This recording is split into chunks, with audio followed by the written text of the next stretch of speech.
नमस्कार। TVS talks YouTube channel में आपका स्वागत है। मैं फिर से हाजिर हूँ अनुपमा के आज के 16 फरवरी के लेटेस्ट एपिसोड के अपडेट्स और नए नए ट्विस्ट एंड टर्न्स के साथ। तो उससे पहले अगर हमारे इस चैनल पर आप लोग नए हैं तो इस चैनल को लाइक और सब्सक्राइब कर लीजिएगा और बेल आइकन को भी ज़रूर प्रेस कीजिएगा ताकि हमारी वीडियो की नोटिफिकेशन आपके पास सबसे पहले जाए। तो चलिए जानते हैं क्या कुछ नया और इंटरेस्टिंग हुआ है आज के एपिसोड में।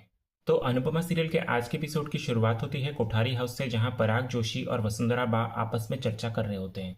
तभी पराग थोड़ा चिंतित दिख रहा होता है तो इधर से वसुंधरा बा पूछती है कि तू यही सोच रहा है ना कि अनुपमा जोशी कर पाएगी या नहीं। तो पराग फिर इधर से कहता है कि हाँ बा, यही सोच रहा हूँ, क्योंकि छोटी मोटी मिडिल क्लास शादियों में खाना बनाना आसान होता है, लेकिन इतनी बड़ी शादी वो कैसे संभाल पाएगी। फिर वसुंधरा इधर पराग को समझाती है कि देखो बेटा, बड़े बड़े शेफ भी वैसा खाना नहीं बना सकते जैसा अनुपमा बना लेती है, क्योंकि उसके हाथ का बनाया खाना अमृत है। और अगर फिर भी तुझे फिक्र हो रही है तो हम सुरक्षा के तौर पर एक 5 स्टार होटल से ऑर्डर करवा देंगे, ताकि अगर ज़रूरत पड़े तो खाना वहाँ से भी आ जाए। और हम भी नहीं चाहते कि हमारे पोते की शादी में कोई कमी रह जाए, इसलिए अपनी तरफ से हम पूरी तैयारी करके रखेंगे। फिर पराग इधर से कहता है कि करना ही पड़ेगा बा, क्योंकि हमारी इज्जत का सवाल जो है।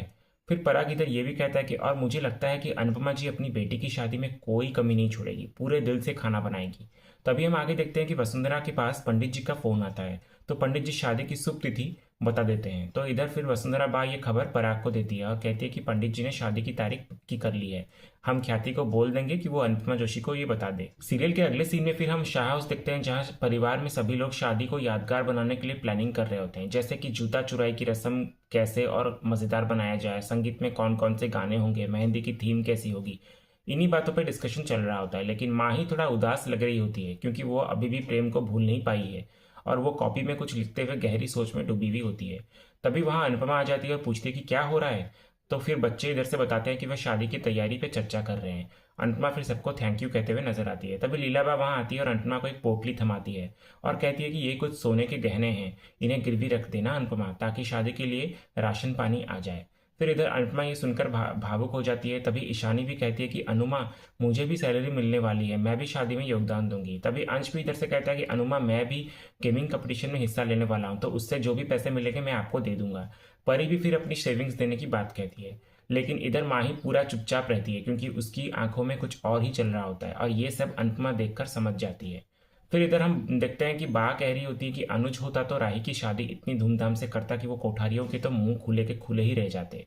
तभी अनुपमा इधर से कहती है कि जिसके पास जो है वो वही लौटाता है, इसलिए अगर वो लोग पैसे लुटाएंगे तो हम प्यार लुटाएंगे। सब कुछ इतने प्यार से करेंगे कि लोग देखते ही रह जाएंगे, और प्यार से की हुई हर चीज़ शुभ ही होती है। और हम शादी के कार्ड्स भी एक ट्रेडिशनल गुजराती स्टाइल में बनाएंगे। तभी परी इधर से सुनकर ये कहती है कि गुड आइडिया अनुमा, वैसे भी ना आजकल पुराने ट्रेडिशंस को ज़्यादा पसंद किया जाता है।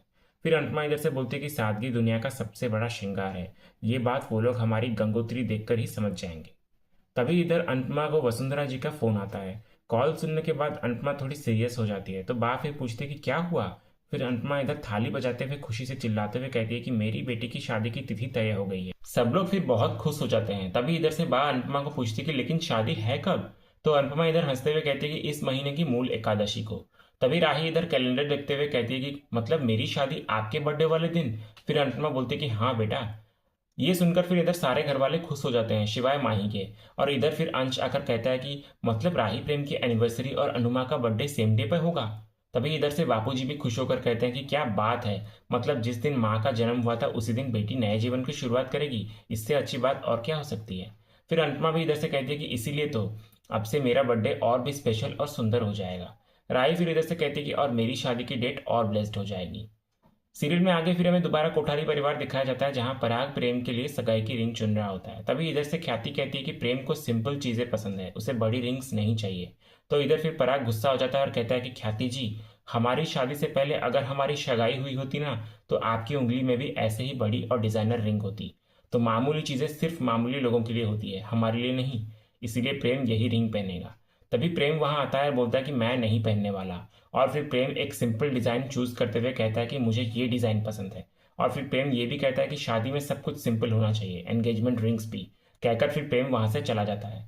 फिर उसके जाने के बाद इधर पराग उस सिंपल डिज़ाइन को देखकर चिढ़ते हुए कहता है कि इन करोड़ों हीरो के बजाय उसे ये पसंद है, इससे अच्छा होगा कि दोनों एक दूसरे की उंगली में काला धागा ही बांध लें। फिर मोटी बाई इधर से कहती है कि प्रेम चाहे कुछ भी कहे पराग, लेकिन सगाई हमारी पसंद और हमारी हैसियत के हिसाब से ही होगी। फिर मोटी बा इधर से पराग को कहती है कि वो एक कीमती हीरा चूज करके दे। तो पराग फिर इधर से एक हीरा उठाता है और कहता है कि ये है बा दुनिया में इकलौता पीस, सबसे सुंदर और सबसे कीमती। तभी मोटी बा इधर से कहती है कि तो फिर प्रेम की रिंग इसी हीरे से ही बनेगी। दूसरी ओर फिर अनुपमा अपनी बेटी राही को एक खास रिंग देते हुए नजर आती है। राही फिर उस रिंग को देखकर कहती है कि मम्मी ये तो पापा पहनते थे ना। तो अनुपमा इधर से कहती है कि हाँ बेटा, हिमाचल जाने से पहले उन्होंने ये मुझे दी थी, शायद उन्होंने आज के लिए ही इसे बचा कर रखा था। तो ये रिंग तू प्रेम को पहना देना ताकि तुझे लगे कि तेरे पापा का आशीर्वाद हमेशा तेरे साथ है। राही फिर ये सुनकर बहुत ही भावुक हो जाती है और माँ बेटी एक दूसरे को गले लगाकर रोने लगती हैं। दूसरे सीन में फिर शाह हाउस में अनुपमा शादी के कार्ड्स लेकर आती है और बा और बापूजी को दिखाती है। तो बा फिर वो कार्ड्स देखकर कहती है कि इसमें हमारा नाम क्यों छपवाया। फिर अनुपमा कहती है कि क्योंकि आप दोनों इस घर के बड़े हैं बा, इसलिए मैं चाहती हूँ कि मेरी बेटी की शादी आप दोनों के आशीर्वाद के साथ हो।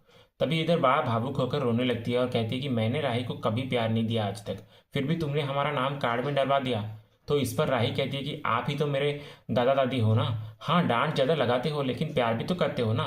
तभी इधर बापूजी भी रोते हुए कहते हैं कि बहुत कम घरों में बुजुर्गों को इतना मान सम्मान दिया जाता होगा, इसलिए हम बहुत खुशनसीब हैं कि हमारे परिवार ने हमें सराखों पर बिठाकर रखा है। अनुपमा फिर इधर से कहती कि अरे, आपसे ज़्यादा खुशनसीब तो हम हैं बापूजी कि आप दोनों का हाथ अब तक हमारे सर पे है और आप दोनों सिर्फ मेरी राही की नहीं बल्कि अंश, परी, माही, ईशु सबकी शादियां देखें और राही और प्रेम के बच्चों को भी शादियां देखें। दूसरे सीन में हमें फिर कोठारी हाउस दिखाया जाता है जहां पंडित जी पहले से ही बैठे हुए होते हैं और तभी बापूजी वहां शादी का निमंत्रण कार्ड लेकर पहुंचते हैं और अनुपमा और उनकी फैमिली ने अपनी हैसियत के हिसाब से सिंपल कार्ड बनाया होता है, जबकि कोठारी परिवार ने पूरे रॉयल स्टाइल में एक भव्य इनविटेशन बुकलेट तैयार करवाई होती है। दोनों कार्ड भगवान के आगे रखे जाते हैं। अनुपमा का कार्ड बेहद साधारण और सादगी से भरा हुआ होता है, जबकि कोठारी परिवार का कार्ड हीरो से जड़ा हुआ, सोने के अक्षरों में लिखा हुआ और पूरी तरह से भव्यता को दर्शाने वाला होता है। फिर इधर पराग ये देखकर चौंक जाता है कि दोनों परिवारों के निमंत्रण पत्रों में जमीन आसमान का फर्क है। वहीं गौतम इस अंतर को देखकर मुस्कुरा रहा होता है और यहाँ फिर हम देखते हैं कि बापूजी कहीं ना कहीं खुद को असहज महसूस करने लगते हैं। तभी जब कार्ड खोले जाते हैं तो पराग को आश्चर्य होता है कि प्रेम की माँ के रूप में गायत्री का नाम लिखा हुआ है। तभी फिर वसुंधरा बा पास आकर पराग से कहती है कि ख्याति ने ही आग्रह किया था कि प्रेम के कार्ड पर उसकी असली माँ का नाम लिखा जाए ताकि प्रेम को खुशी मिले। तभी पराग ये सुनकर चुपचाप देखता रहता है, कुछ नहीं बोलता। और फिर इधर बापूजी और पराग भगवान से प्रार्थना करते हुए नजर आते हैं कि वो इस खुशी में शामिल हो। सीरियल के अगले सीन में फिर शाह हाउस दिखाया जाता है जहां माही प्रेम के बारे में सोचते हुए एक कागज में कुछ लिख रही होती है और कह रही होती है कि काश प्रेम और मेरा नाम एक साथ जुड़ सकता। इसी बीच हवा के झोंके से उसके हाथ से वो कागज उड़कर सीधे बा के पैरों में जाकर गिर जाता है। तो बा फिर वो कागज उठाकर देखती है और झुंझलाकर कहती है कि आज तो हद हो गई। फिर गुस्से में बा माही के पास जाकर कहने लगती है कि ये दूध का बिल अभी तक भरा नहीं गया, अब बापूजी को आने दो, मैं सबको बताती हूँ, कहकर बा फिर वहां से चली जाती है। और इधर फिर माही ये सुनकर चौंक जाती है और सोचती है कि जो कागज उसके हाथ से गिरा था जिसमें उसका और प्रेम का नाम लिखा था वो आखिर गया कहाँ। तभी हम देखते हैं कि परी हाथ में वही कागज लेकर आती है और माही के सामने उस कागज को फाड़ते हुए नजर आती है और फिर कहती है कि ये रहा तेरा कागज। फिर परी गुस्से से माही को कहती है कि अच्छा होगा माही कि तू अपने अरमानों को आग लगा दे, क्योंकि जो सपने तू देख रही है ना वो कभी पूरे नहीं हो सकते, इसलिए राही और प्रेम के बीच में आने की कोशिश भी मत करना, आई एम वार्निंग यू। फिर माही कुछ बोल नहीं पाती और इधर परी गुस्से से वहां से चली जाती है। इसके बाद सीन अनुपमा, राही और ख्याति पर आता है जहां अनुपमा ख्याति से पूछती है कि हमारी यहाँ क्या जरूरत थी, जबकि पूजा तो अंदर हो रही है ना और सब मर्द भी अंदर मौजूद है, तो बा ने हमें क्यों बुलाया। ख्याति फिर जवाब देती है कि वो तो बा खुद आकर बताएंगी।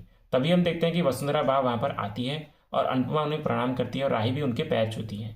फिर पूजा के बाद वसुंधरा अनुपमा को प्रसाद देती है और कहती है कि उन्हें कुछ बात करनी है। फिर इधर वसुंधरा बा कहती है कि सुना है कि आप शादी के कार्ड खुद अपने हाथों से बना रही हो। अनुपमा फिर मुस्कुराकर जवाब देती है कि हाँ, वो थोड़ी देर के लिए ही सही, लेकिन ऐसा लगेगा कि अपनी बेटी के भाग्य में अपने हाथों से लिख रही हूँ। फिर इस पर बा कहती है कि सुनने में अच्छा लगता है लेकिन मेहनत तो लगेगी। तभी अनुपमा इधर से कहती है कि मेहनत की तो हमें आदत है बा। फिर राही भी इधर से कहती है कि वैसे भी सबको कार्ड्स नहीं भेजेंगे हम। तो बा फिर इधर से पूछती है कि मतलब। तो राही फिर बोलती है कि मतलब ये कि हम सबको इनवाइट्स भेजेंगे ईमेल या मैसेज के थ्रू। तो बा फिर ये सुनकर कहती है कि तुम अपने शादी का न्योता देने की बात कर रही हो राही, और शादी का न्योता खुद जाकर दिया जाता है। अनुपमा फिर इधर से कहती है कि सही कहा आपने वसुंधरा जी, लेकिन क्या है ना, आजकल का जमाना थोड़ा अलग है। एक तो शादी के प्रेशर में टाइम ही नहीं मिलता और ऊपर से अहमदाबाद का ट्रैफिक, तो कहीं भी पहुंचना मतलब बहुत टाइम निकल जाता है और ये पर्यावरण के लिए भी अच्छा होता है, इसलिए आजकल लोग ये ई इनवाइट ही करते हैं। फिर मोटिबा इधर से कहती है कि लोग क्या करते हैं उससे हमें कोई फर्क नहीं पड़ता, बस हम सिर्फ इतना जानते हैं कि हमारे परिवार का नाम जिस कार्ड पे हो वो सलीके से दिया जाएगा। राई फिर इधर से कहती है कि लेकिन इतना पेपर वेस्ट करने का क्या मतलब है? आई मीन वेडिंग कार्ड्स में भगवान जी का फोटो तो होता ही है, तो लोग उसे यहाँ वहाँ रख देते हैं, तो इसे भगवान जी का अपमान भी होता है। और मुझे लगता है कि ई इनवाइट से पैसे, टाइम और एनर्जी सब कुछ बचते हैं। That's a better idea. फिर बा नाराज होकर कहती है कि ये जो तुम्हारी नई सोच है ना राही, ये तुम अपने पास ही रखो। शादी जीवन में एक ही बार होती है और हर रस्म रिवाज का अपना एक महत्व होता है। और आप लोग शादी के कार्ड्स अपने हाथ से बनाना चाहते हैं, बिल्कुल बना सकते हो, लेकिन भेजिए सबको। फिर अनुपमा बात को संभालते हुए कहती है कि ठीक है, हम आपके मान सम्मान का भी ख्याल रखेंगे। पास के लोगों को कार्ड हाथ से भेजेंगे और जो दूर हैं उन्हें डिजिटल मैसेज कर कर भेज देंगे। लेकिन इससे वसुंधरा बा पूरी तरह से संतुष्ट नहीं होती लेकिन इससे वसुंधरा बाग पूरी तरह से संतुष्ट नजर नहीं आती। इसके बाद हम देखते हैं कि कोठारी परिवार द्वारा छपवाए गए मेहंदी कार्ड को नौकर ट्रे में लाकर पेश करता है। जब ट्रे से फिर पर्दा उठता है तो हीरो की चमक इतनी तेज होती है कि अनुपमा की आंखें चकाचौंध हो जाती है। फिर राही इस पे बा से पूछती है कि ये स्पेशल कार्ड भगवान जी को देने के लिए है क्या? तभी इधर से वसुंधरा बा बड़े ही गर्व से कहती है कि हर कार्ड ऐसा ही होगा और इसी तरह से हजारों कार्ड छपेंगे, और हमारा दिया हुआ इन्विटेशन लोग यहाँ वहाँ नहीं रखते हैं, बल्कि संभाल कर अपने लॉकर में रखते हैं। तभी इधर इधर अनुपमा जब कार्ड खोलकर पढ़ती है तो उसमें लिखा होता है प्रेम और सुमन। फिर अनुपमा चौंक कर कहती है कि ये क्या है, नाम यहाँ पे गलत छपा हुआ है, ये प्रेम और राही की जगह पे प्रेम और सुमन लिख दिया है। तभी इधर वसुंधरा बा मुस्कुराते हुए कहती है कि ये कोई गलती नहीं है, बल्कि यह नाम हमने जानबूझकर लिखा है, क्योंकि हमारे परिवार में शादी के बाद बहुओं का नाम बदलने का रिवाज है, तो हमने कुंडली के हिसाब से राही का नाम सुमन चुना है, मिसेस सुमन प्रेम कोठारी। तभी इधर अनुपमा और राही ये सुनकर हैरान रह जाती हैं। तो इस पर बा फिर कहती हैं कि इसमें इतना चौंकने वाली क्या बात है, हमारा भी तो नाम बदला गया था, गायत्री का, मीता का, ख्याति का, सबका नाम बदला गया था, तो राही का भी बदला जाएगा। और वैसे भी राही को नाम बदलने में कोई परेशानी नहीं होनी चाहिए, क्योंकि जहाँ इतनी बार नाम बदला गया है वहाँ एक और बार सही। तभी इधर हम देखते हैं कि प्रेम वहां आ जाता है और गुस्से से मोटीबा को कहता है कि जब राही से पूछा ही नहीं गया तो उसका नाम कैसे बदल सकते हो आप? इस पर मोटीबा फिर कहते हैं कि प्रेम, जब मैं इस घर में आई थी तो मेरा भी नाम बदला गया था, तुम्हारी माँ गायत्री आई थी, ख्याति आई थी, सभी के नाम बदले गए थे। ये हमारे परिवार की परंपरा है और इसे निभाया जाएगा बेटा। तभी इधर राही दुखी होकर मोटीबा से कहते हैं कि मेरा नाम कई बार बदला गया है मोटीबा। पहले आश्रम में मुझे छोटी बुलाया जाता था, फिर मेरे माता पिता ने मेरा नाम अनु रख दिया, फिर जब मैं डिप्रेशन में आ गई तो मेरा नाम आद्या कर दिया गया, और द्वारका जाकर मैंने खुद अपना नाम राही रखा। तो ये मेरी पहचान है बा, और मैं इसे खोना नहीं चाहती। तभी अनुपमा भी इधर से मोटीबा को कहती कि वसुंधरा जी, मायके में हर बच्चे का घर का नाम अलग होता है, तो फिर लड़की के लिए ऐसा अलग नाम ससुराल में क्यों नहीं हो सकता? तो आप इसे घर पे जो चाहे जिस नाम से चाहिए बुलाइए, और मैं भी इसे बेबली कहकर पुकारती हूँ, तो आप भी बुलाइए जिस नाम से चाहिए आपको, लेकिन इसका बाहर का नाम यही रहने दीजिए और राही को राही ही रहने दीजिए। फिर हम ये देखते हैं कि अनुपमा और राही की बातों का वसुंधरा बा पे कोई असर नहीं होता और वो वही जिद पे अड़ी हुई होती है और राही से कहती है कि तुम्हारा बाहर का और घर का नाम दोनों अब से सुमन होगा। फिर ये सुनकर इधर अनुपमा और राही दोनों के दोनों स्तब्ध रह जाती हैं और इसी सीन के साथ ही आज का ये एपिसोड यहीं खत्म होता है। तो दोस्तों, आने वाले अपकमिंग एपिसोड में हमें दिखाया जाता है कि शाह परिवार कोठारी परिवार का खाने में स्वागत करता है, और इधर फिर हम देखते हैं कि राही प्रेम को एक पत्र भेजती है, लेकिन ये पत्र पराग के हाथ लग जाता है। तो आप लोगों को क्या लगता है कि क्या पराग इस पत्र को पढ़कर कोई बड़ा कदम उठाएगा? कमेंट सेक्शन में अपनी राय ज़रूर दीजिएगा। और अगर आज का ये वीडियो आपको पसंद आया हो तो वीडियो को लाइक भी करें, शेयर भी करें और सब्सक्राइब करना ना भूलें, ताकि ऐसे ही रोज़ लेटेस्ट एपिसोड के अपडेट्स आप सबसे पहले पा सकें। तो मिलते हैं अगले एपिसोड के रिव्यू में, तब तक के लिए स्टे ट्यून्ड, स्टे एंटरटेन्ड।